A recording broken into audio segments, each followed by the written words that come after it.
পশ্চিম বাংলার হুমায়ুন কবির স্যার আপনাকে বলতেছি, মুসলমানের ইমোশন নিয়ে খেলা করেন না। কোনটা এডিট করা ভিডিও, কোনটা নন এডিট ভিডিও, আর কোনটা এআর ভিডিও, মানুষ কিন্তু সবকিছুই বোঝে।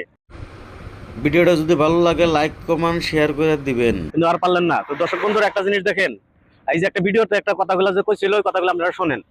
बोला जो जो हुमायूं कबीर जो बाबरी मस्जिद का निम रखा तो वो मैं 150 तक पहुंचने दीजिए, मैं चीफ मिनिस्टर होने दीजिए, मैं इसको नहीं रोक दूंगा, इनको बाबरी मस्जिद नहीं बनने दूंगा। वो तो बोलना ही चाहिए, तो मेरा कोई दिक्कत नहीं है।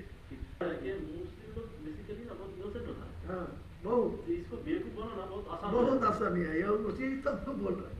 आज के दिन को 100 मुसलमान से 80 मुसलमान को मेरा खिलाफ कोई बोलेगी तो आपको तोड़ के मार ले जाएंगे।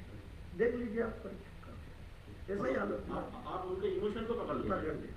ये जो बाबरी मस्जिद वाला इमोशन है इसको पकड़ लिया। इसीलिए तो मैं जानबूझ के ये वो तो आपको कुछ आदमी मेरे को धमकी दे रहा है, बोला बाबरी मस्जिद को छोड़ दीजिए, तुम हुमायूं को नाम पर करे, तुम दूसरा को नाम पर ले हुए, लेकिन वो दूसरा नाम पर ये छोड़ेगी तो इमोशनल टूट जाएगी।